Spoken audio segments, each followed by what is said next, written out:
begini, supaya corona ini habis isunya, berhenti itu bisnis. Ini kan permainan war.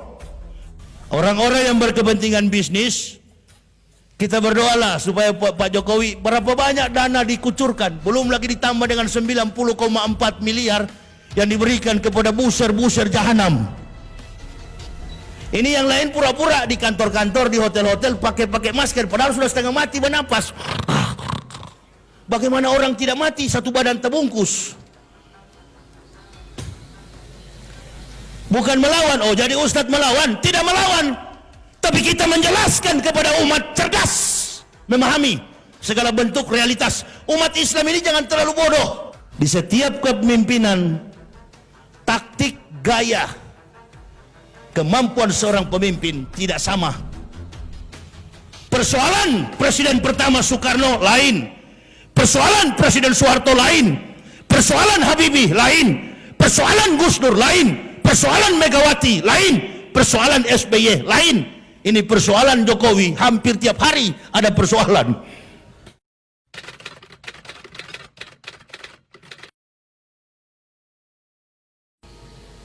Pak Maruf adalah wakil, Pak Jokowi presiden.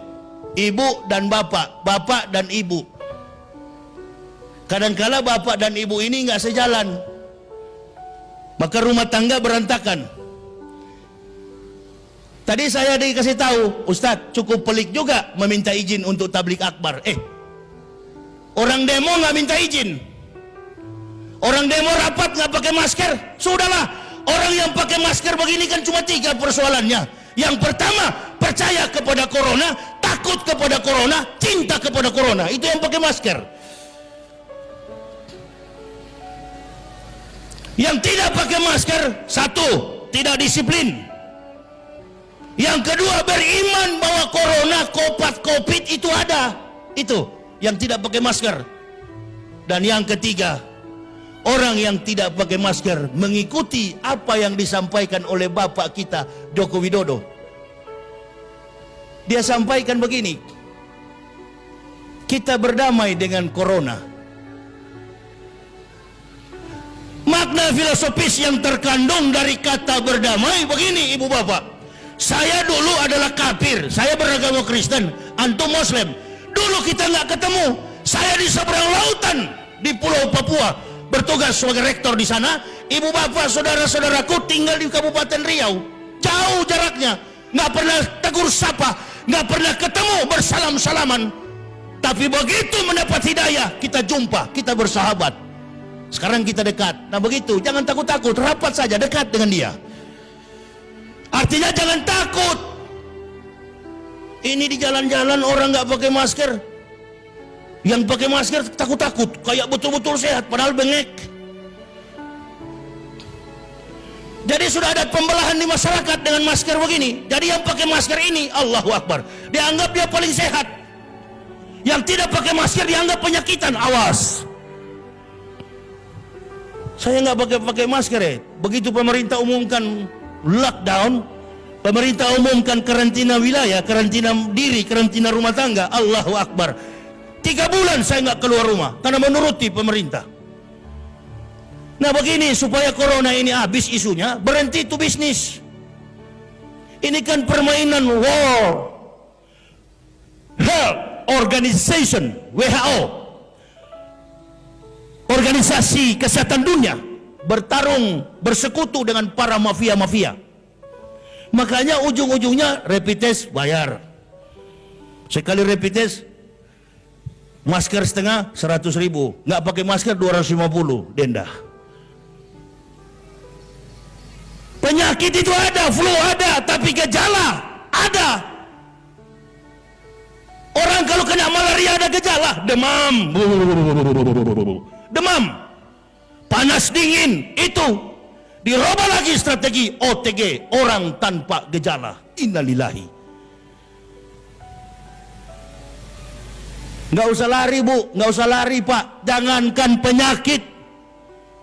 Wa ma kana linafsin an tamuta illa biidnillah, kitab muajalah. Jangankan penyakit, mati pun antum tidak bisa menghindar. Kalau sudah waktunya, Allahu Akbar. Mau lari kemana ibu bapak? Saya pernah membaca kitab Ihya Ulumuddin. Dikisahkan bahwa Allah Subhanahu wa taala memerintahkan malaikat maut mendatangi dua manusia. Ini supaya ibu bapak jadikan corona ini sebagai hikmah. Entah dia ada atau tidak, walam bisawab. Yang saya tahu ujung-ujungnya bisnis. Ini yang lain pura-pura di kantor-kantor, di hotel-hotel pakai masker, padahal sudah setengah mati bernapas. Bagaimana orang tidak mati, satu badan terbungkus? Bukan melawan, oh jadi ustadz melawan? Tidak melawan, tapi kita menjelaskan kepada umat cerdas, memahami segala bentuk realitas. Umat Islam ini jangan terlalu bodoh. Apa saja yang diucapkan, iya. Datang ustadz-ustadz awal-awal yang mengaku sebagai ustadz, amin-aminkan. Memang sudah terbiasa bangsa ini, baru sebut satu ayat ustadz, baru sebut satu hadis ustadz. Di Makkah dan Madinah, orang dilantik jadi ustadz, bergelar doktor, magister, doktoral, and profesor, sudah membuat karya ilmiah dengan beratus-ratus judul, barulah diangkat sebagai al-mukarram wal-mukhtaram, ustadz, guru. Kita baru muncul satu kali TV, baca satu ayat, baca satu hadis, besok ustadz. Baru diundang orang kampung, pergi ceramah satu dua hadis, ustadz. Gak begitu, makanya banyak ketipu. Dulu sebelum pemerintahan Jokowi masih SBY, banyak ustadz-ustadz yang muncul. Guntur Bumi. Begitu pensiun Guntur Bumi, muncul lagi Gatot Brajamusti. Ada juga yang jadi pengikut. Lia Edan, Ahmad Musadek. Inilah saya bilang, umat Islam terlalu lemah, tak punya prinsip. Datang lagi yang baru-baru ini, Kanjeng Dimas taat setan. Nah itu semua awal-awal habis itu dipercaya. Nah jadi diperlukan sebuah komitmen dakwah yang mampu menjawab apa yang menjadi persoalan umat. Giliran kali ini adalah pandemik COVID-19. Karena ini jadi perpecahan di tengah bangsa juga. Ada yang disuruh push up, ada yang disuruh lari, ada yang disuruh sapu, ada yang disuruh bayar. Penuh saya punya HP itu, jemaah bertanya, Ustadz, bagaimana menjawabnya itu? Serahkanlah. Di setiap kepemimpinan, taktik, gaya, kemampuan seorang pemimpin tidak sama. Persoalan Presiden pertama Soekarno lain, persoalan Presiden Soeharto lain, persoalan Habibie lain, persoalan Gus Dur lain, persoalan Megawati lain, persoalan SBY lain. Ini persoalan Jokowi, hampir tiap hari ada persoalan. Amin ya Rabbal. Hampir tiap hari ada persoalan. Pak Jokowi dan Pak Maruf ini nggak tahu apa-apa. Di samping kiri kanan mereka ini banyak bajingan-bajingan. Ya, kemarin kan lagi pandemi. Saya kalau dibilang Ustadz, ini antum menantang, saya tidak menantang. Pak Wapres ditanya komentator televisi, ada bikin apa Pak? Oh kami lagi konser. Pak Maruf Amin bikin konser. Ditanya oleh komentator, dalam rangka apa Pak? Untuk mencari dana corona. Padahal nggak boleh rapat. Nah ini nggak disiplin. Maksud saya begini, pemerintah Kabupaten Indragiri Hulu, pemerintah Provinsi Riau, seluruh provinsi di Indonesia, bahkan pemerintah pusat, jangan ada aktivitas. Karena reaksi daripada bias pandemik ini, rupa-rupanya 14 hari, kata mereka. Kata ahli kedokteran, ahli paru-paru, medical system. Dalam sistem medikal, sistem inkubasi, sistem diagnosa, penentuan atas penyakit seseorang. Katanya, wabah ini, virus ini, 14 hari baru dia akan pergi. Nah kalau 14 hari, presiden diam di rumah 14 hari, menteri-menterinya diam di rumah, semua pemerintah diam di rumah, masyarakat jangan ada di luar, 14 hari, 14 malam, disiplinkan diri. Tapi ini dia bikin 14 hari dia sibuk kesana kemari, tentara polisi mondar mandir. Duduk dalam rumah, disiplinkan, bilang sama diri pribadi, hei diam di rumah. Saya alhamdulillah 3 bulan tidak pernah keluar setelah pemerintah mengumumkan karantina wilayah, karantina rumah tangga, work from home, kerja dari rumah. Jamaah bertanya sama saya, Ustadz kenapa nggak muncul ceramah lagi? Oh nggak boleh, ada physical distance and social distancing. Ada pembatasan sosial, ada pembatasan fisik. Karena memang dia tidak boleh bersentuhan. Saya terus menganalisa, Allahu Akbar. Semua ragam penyakit, semua jenis penyakit selalu mempunyai dampak awal sebelum ada diagnosa. Ya memang jangankan nantilah selesai virus corona ini, tetap jangan berdekatan dengan orang TBC kalau sholat berjamaah.